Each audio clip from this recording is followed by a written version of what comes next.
हो जाओ तैयार साथियों, हो जाओ तैयार। तो हमको वो बताते हैं सर कि हमको तैयार होना है, किस लिए? क्योंकि हमको बाबा साहब ने बोला है क्या स्थापित करो? समानता स्थापित करो, बंधु भाव स्थापित करो, प्रेम से रहो। क्योंकि हमको वो बुद्ध और बाबा साहब का पूरा जीवन कार्य जो है बुद्ध की तरफ ही, और जो हमारी कॉन्स्टिट्यूशन है, बाबा साहब ने जो हमको कॉन्स्टिट्यूशन दिया है टोटली वो बुद्ध धम्म पे है। बाबा साहब को इंस्पायर किया वो बुद्ध धम्म ने। समता सैनिक दल के कैंप में हैं हम इस समय। आप जानते हैं कि बाबा साहेब डॉक्टर अम्बेडकर की 68 साल की धम्म क्रांति का एक छोटा सा मूल्यांकन इस समय हम आपके पास पहुंचा रहे हैं। और इस कड़ी में जब हम समता सैनिक दल के इस कैंप में पहुंचे, दरअसल यहाँ ये ट्रेनिंग कैंप है और देश भर से यहाँ जो दल के सैनिक हैं वो ट्रेनिंग के लिए पहुँचे हैं। और ये वक्त नागपुर में एक बड़े मेले का भी वक्त है, जहां बाबा साहेब डॉक्टर अम्बेडकर की धम्म क्रांति का स्मृति जो उत्सव होता है, उस उत्सव में भी ये सहभागिता होती है। एक बड़ा पुस्तक मेला दीक्षा भूमि पर लगता है, लेकिन आसपास में बड़े कैंप भी लगते हैं जहां समता सैनिक दल अपने सैनिकों को इस वक्त की बात बताता है। आज हम थोड़ा सा इन युवा सैनिकों से ये समझने का प्रयास करेंगे कि दरअसल बाबा साहेब की धम्म क्रांति का इनके जीवन पर क्या प्रभाव दिखाई देता है। आप कहाँ से हैं? मैं वडनेर से हूँ, महाराष्ट्र से। वडनेर, महाराष्ट्र। ये आप कब से दल का हिस्सा है? 2022 से। 2022 से। अब हम 24 में हैं। इन 2 सालों में आपने क्या देखा कि बाबा साहेब ने जिस जिम्मेदारी से समता सैनिक दल को खड़ा किए, वो समता सैनिक दल इस वक्त में क्या सोचता है? समता सैनिक दल सबके हित का सोचता है। यानी कि एक समानता संगठन है जी। देखिएगा, बाबा साहेब ने जब बुद्ध धम्म की दीक्षा दी 14 अक्टूबर को 1956 में, तो बाबा साहेब ने कहा था कि हम समता प्रस्थापित करने का प्रयास करेंगे। एक प्रतिज्ञा ये भी है। आपको क्या लगता है कि किस तरह से समता को प्रस्थापित किया जाएगा? हम सबको साथ में आना पड़ेगा पहले तो, और फिर समता सैनिक दल को ही आगे लेके जाके ही हम एक समानता स्थापित कर सकते हैं। अच्छा, आप जो वडनेर से आए हैं, वडनेर में आपके यहाँ बुद्ध विहार भी होंगे? हाँ है। क्योंकि अमूमन महाराष्ट्र में तो ये दिखाई देता है, अब तो पूरे देश में दिखाई देता है कि जहाँ जहाँ बाबा साहिब की धम्म क्रांति से लोग प्रभावित हैं, वहाँ एक बुद्ध विहार ज़रूर मिलता है। तो आपके यहाँ भी होगा। इस बुद्ध विहार में क्या कार्यक्रम चलते हैं? बुद्ध विहार में जो भी पूर्णिमाएँ होती है, उस दिन तो क्या बस्ती के सारे लोग उसमें इकट्ठा होते हैं? हाँ। हाँ। और फिर वहाँ कुछ प्रबोधन कार्यक्रम होता है? हाँ। होता है या नहीं होता? होता है। तो बस्ती से कोई लोग ये प्रबोधन करते हैं या फिर लोगों को बाहर से भी बुलाया जाता है? बाहर से भी बुलाया जाता है और बस्ती से भी होते हैं। हाँ। आपने क्या सीखा है बाबा साहेब के काम से आपके जीवन में कि मैं बाबा साहेब का ये काम मुझे बड़ा अच्छा लगता है?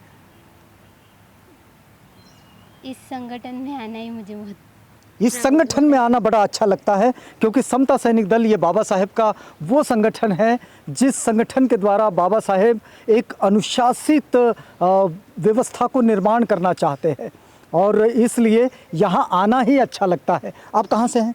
मैं मार्शल रोहन बोधी कदम, मैं हैदराबाद से हूँ। आप हैदराबाद से हैं।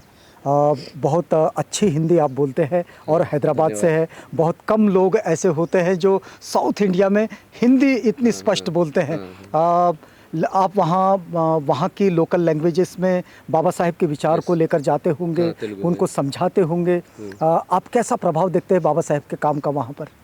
देखिए, बाबा साहब का प्रभाव तो सारे दुनिया में ही है, और उसी के साथ में अगर साउथ में भी अगर देखा जाए तो बाबा साहब का प्रभाव बहुत ज़्यादा है। मतलब आज भी अगर देश में कुछ भी आंदोलन होता है बाबा साहब के संबंध में, तो साउथ से भी जो आवाज़ उठती है वो बहुत मजबूत आवाज़ उठती है। और मैं खास करके जब हैदराबाद में काम करता हूँ, समता सैनिक दल का जो कार्य है कर्नाटक में भी है, केरल में भी है, तमिलनाडु में भी है, और बहुत स्ट्रांगली वहाँ पर है। और जो भी बाबा साहब के आंदोलन होते हैं, जो भी देश में जो गतिविधियाँ होती है उस पर जमकर वहाँ पर आंदोलन होते हैं और अपनी आवाज़ जो है बहुत मजबूत तरीक़े से समता सैनिक दल और वहाँ के जितने भी अम्बेडकरी अनुयायी है बहुत अच्छी तरह से वहाँ पर अपनी आवाज़ को रखते हैं।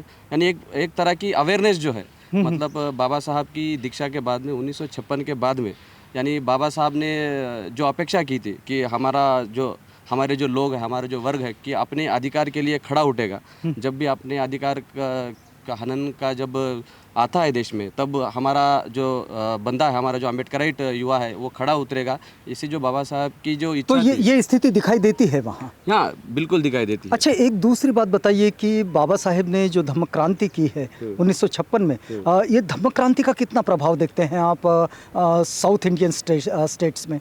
हाँ देखिए, उसका थोड़ा सा मैं बैकग्राउंड लेना चाहूँगा। बाबा साहब ने जब धम्म क्रांति दी थी तो उनके दृष्टि में 4 चीज़ें थी कि 4 प्रकार के बदलाव आएंगे। एक थे राजनीतिक बदलाव, धार्मिक बदलाव, सामाजिक बदलाव, लेकिन जो चौथा बदलाव है जिसके बारे में हम सोचते नहीं वो था दार्शनिक बदलाव। यानी जिस तरह का इंटेलेक्चुअल चेंज, दार्शनिक बदलाव जो बाबा साहब चाहते थे वो दार्शनिक बदलाव जो है हम वो साउथ में, केवल साउथ में ही नहीं तो सारे भारत देश में हम देखते हैं कि जो बौद्ध व्यक्ति है वो किस तरह से सोचता है। यानी अगर हम कंपेयर करेंगे जो बौद्ध है और जो बौद्ध नहीं है, जो बुद्धिज़्म के तरफ चल रहा है, जो बुद्धिज़्म पे चल रहा है, वो किस तरह से एक आदि विषय के ऊपर सोचता है या फिर देश के बारे में उसकी क्या ओपिनियन है, लोगों के अधिकारों के बारे में क्या ओपिनियन, वो जिस तरह से सोचता है वो एंगल में मुझे नहीं लगता कि दूसरा और कोई व्यक्ति जो नॉन बौद्ध है वो सोचता होगा। मतलब हम ये कह सकते हैं कि जो बुद्धिस्ट प्रैक्टिशनर हैं और जो बाबा साहेब के विचारों से प्रेरित होकर निकला है उसमें एक साइंटिफिक टेम्परामेंट दिखाई देता है। यस, बहुत सारा साइंटिफिक टेम्परामेंट दिखाई देता है। अगर हम स्टैटिस्टिकली भी अगर कंपेयर करेंगे तो जो बौद्ध है, जो बुद्धिज़्म को मानते हैं, वो एजुकेशनली,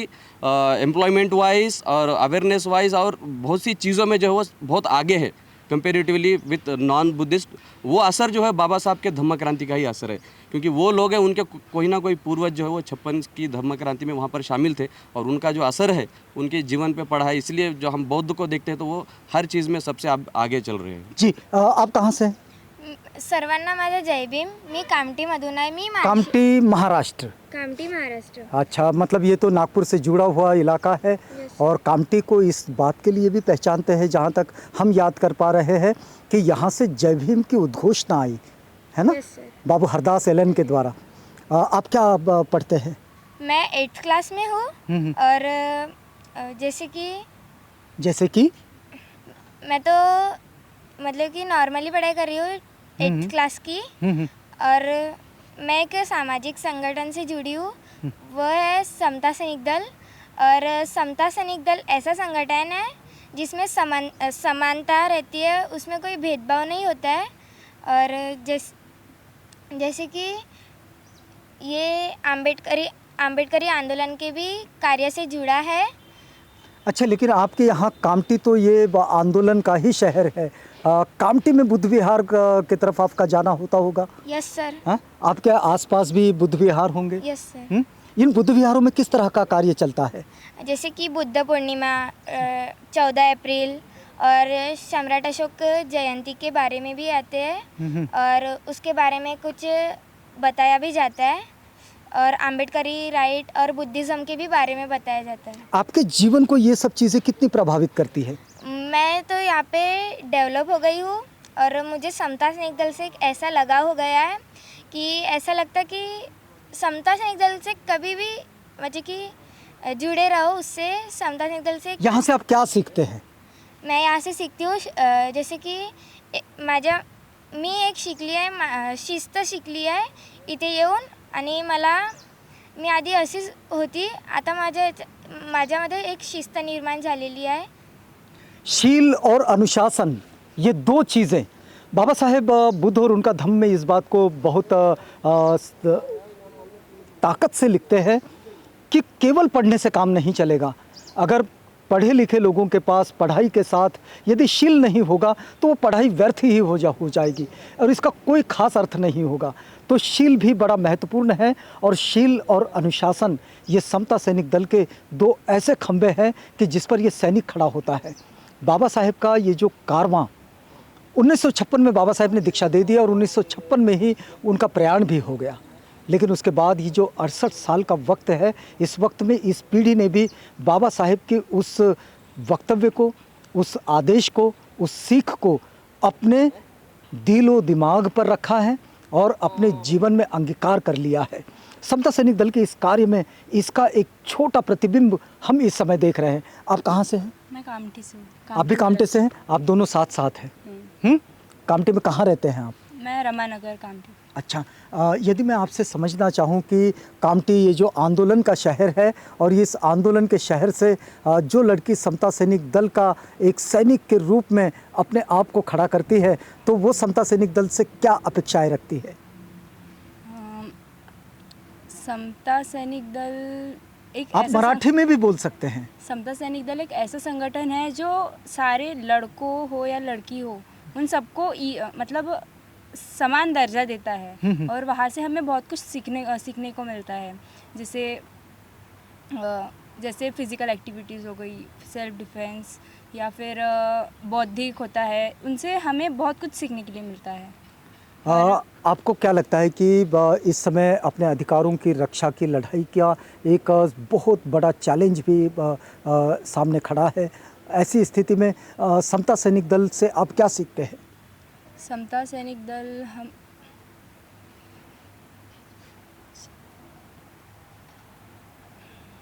आप कहाँ से हैं? जी मैं जवाहर नगर भंडारा से। जवाहर नगर भंडारा ऑर्डिनेंस फैक्ट्री जहाँ है, तो आप जवाहर नगर में रहते हैं या कहीं और किसी गांव में? जवाहर नगर, इंदिरा नगर एक गांव है सावरी करके, वहाँ पे रहते हैं। क्या क्या पढ़ते हैं आप? सर मेरा पोस्ट ग्रेजुएशन हुआ है, अभी एसएससी की तैयारी चल रही है। अच्छा, अभी तैयारी चल रही है और आप समता सैनिक दल के सैनिक भी हैं।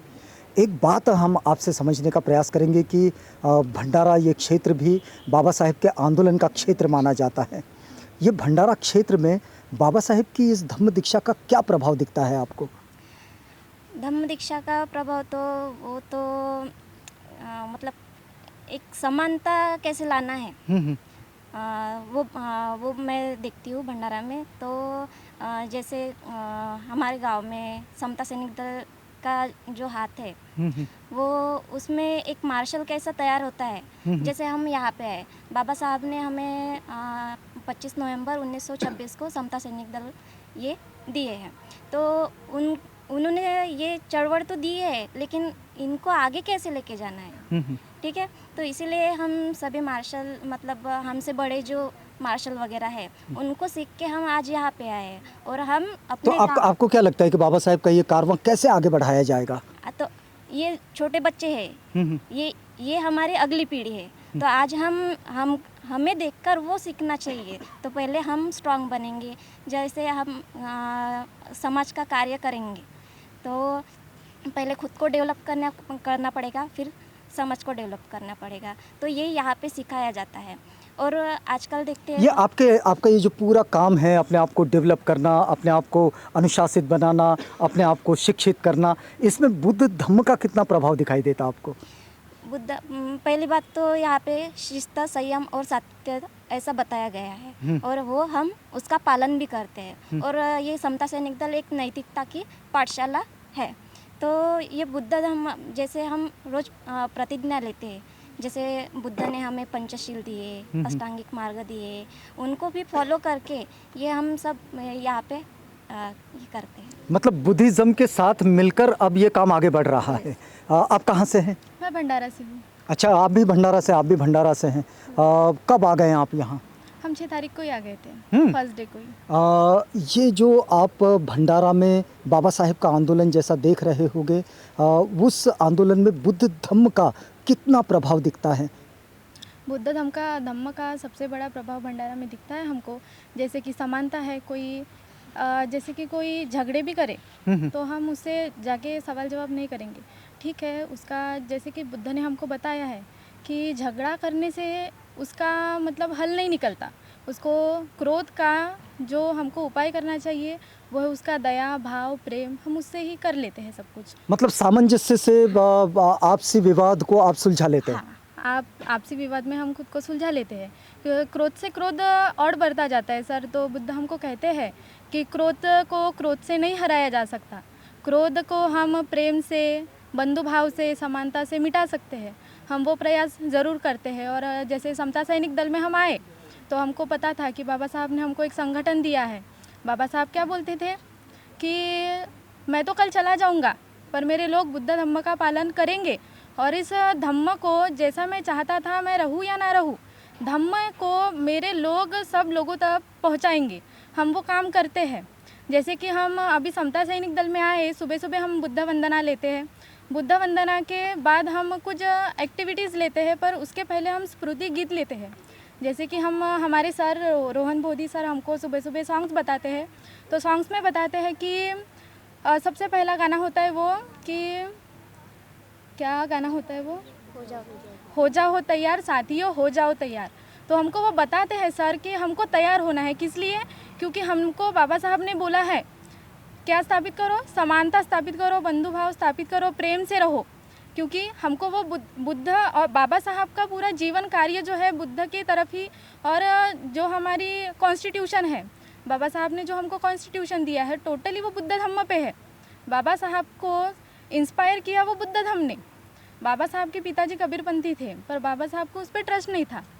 ये जो बुद्ध के तत्व है, प्रेम है, अहिंसा है, समानता है, बंधुत्व है, इन तत्वों के साथ ये जो सीख आगे बढ़ती है। आपको बताएं कि जब बाबा साहेब डॉक्टर अम्बेडकर ने समता सैनिक दल की स्थापना की थी तब उन्होंने बुद्ध धम्म की दीक्षा नहीं ली थी, लेकिन बुद्ध धम्म की दीक्षा के बाद अब समता सैनिक दल का ये यूनिट जब आगे बढ़ता है तो ये बुद्ध वंदना के साथ आगे बढ़ा हुआ है और बुद्ध तत्व को इसने अपनी स्वयं के आचरण शैली का हिस्सा बना रखा है। आप जय भीम कहाँ से है? जय भीम सर, मैं तेलंगाना के आदिलाबाद ज़िले से आए हैं सर। आदिलाबाद, आदिलाबाद से क्या कहना चाहोगे कि आदिलाबाद में बाबा साहेब की धम्म क्रांति का क्या प्रभाव आपको दिखाई देता है? आदिलाबाद में सर जो समता सैनिक दल का कैंप रहता है जी 26 जनवरी पे, जो उस कैंप में लाखों सैनिक हज़ारों सैनिक आते हैं सर, अदर स्टेट से, उड़ीसा से आते हैं, महाराष्ट्र से आते हैं और तेलंगाना के कुछ आते हैं सर। और वहाँ पर एक ऐसा बड़ा कैंप होता है सर 26 जनवरी को। और उस कैंप का महत्व कि अभी के जो पीढ़ी है, जो अभी के जो यंगस्टर है, वो पूरा फ़ोन में बिज़ी या कोई नशाबाजी करने में कि बाबा साहब क्या है, हमें बुद्ध क्या है, बुद्ध नहीं मालूम, बाबा साहब क्या है, बाबा साहब ने हमें कौन सा संगठन दिया है, बाबा साहब ने समता सैनिक दल संगठन क्यों दिया है हमें, बाबा साहब ने रिपब्लिकन पार्टी ऑफ इंडिया क्यों दिया है। ये किसी को भी जो बाबा साहब ने जो हमें दिया है, बाबा साहब ने जो बुद्ध दिया है, ये किसी को भी जो अभी के जो यंगस्टर है जो उनको जो मालूम तो नहीं। इनके पास ही आप कैसे पहुंचाते हैं? सर हम ऐसे कैंप करते हैं, छोटे मोटे कैंप। उस कैंप से पहले हम एक बाइक मार्च रखते हैं सर, जो गांव जाकर खेड़े में जाकर पूरा प्रचार, बुद्ध का प्रचार करते हैं सर, समता सैनिक दल का प्रचार करते हैं। लोग इसे कैसा समझते हैं? लोग तो क्या है समझते सर, जो लोग तो समझते हैं। नहीं, मतलब आप जो बात कहना चाहते हैं क्या वो बात वे समझते हैं? समझते हैं सर। उनके पास में स्वीकारोक्ति है, एक्सेप्टेंस है उनके पास? है सर, एक्सेप्ट है। आप कहाँ से हैं? मैं भी तेलंगाना आदिलाबाद जिले से। अच्छा, आप भी आदिलाबाद से आए हैं। अगर मैं आपसे ये समझना चाहूँ कि तेलंगाना के परिसर में बाबा साहेब की ये जो धम्म क्रांति है, बुद्ध धम्म दीक्षा का जो आंदोलन बाबा साहेब चलाए, ये आंदोलन वहाँ कैसे दिखाई देता है? वहाँ पे बहुत ही अच्छे से दिखाई देता है, जो कि अभी बाबा साहेब ने 1956 में धम्म दीक्षा दी थी, वही बाबा साहेब ने लगभग अपने ज़िंदगी में सभी जो धर्म हैं उनका मतलब पढ़ के वो समझे थे, उसमें से श्रेष्ठ उनको बुद्ध धम्म दिखा, जो कि उन्होंने 14 अक्टूबर 1956 को धम्म दीक्षा दी। और उसी प्रभाव के लेके समता सैनिक दल तब से लेके अभी तक और आगे भी वही उससे कंटिन्यू करके वो आप क्या में बताते हो, वही सीख के आगे बताते रहते।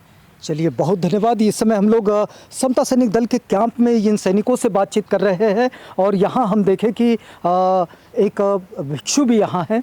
भंते ओकास वंदामी, भंते what would you like to say about Buddhism? Buddhism Kerala में बुद्धिज्म का प्रवर्तन बहुत कम है। केरला में बुद्धिज्म का प्रवर्तन मजबूत करना मेरा। आपके जैसे कितने प्रचारक केरल में हैं? केरल में प्रचारक ज़्यादा है, लेकिन अच्छी तरह प्रचारण नहीं हो सकता है पैसा के कमी से। अच्छा, और क्या क्या चीज़ की कमी दिखाई देती है आपको वहाँ? क्या और क्या क्या चाहिए? एक तो आपने कहा कि धन बल जरा कम पड़ जाता है, लेकिन प्रचारक वहाँ है? केरला में अम्बेडकर के नाम में स्कूल और कॉलेज स्थापना करना चाहिए। बुद्ध विहार केरला में अच्छी तरह बुद्ध विहार नहीं है। बुद्ध विहार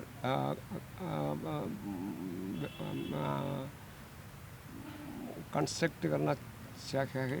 बुद्ध विहारों के निर्माण की भी आवश्यकता है और वहाँ स्कूल कॉलेजेस की भी ज़रूरत है, ऐसा भंते जी का कहना है। इस समय समता सैनिक दल के इस कैंप से आपके पास पहुँचा रहे थे 68 साल की इस धम्म क्रांति का एक छोटा सा विवरण।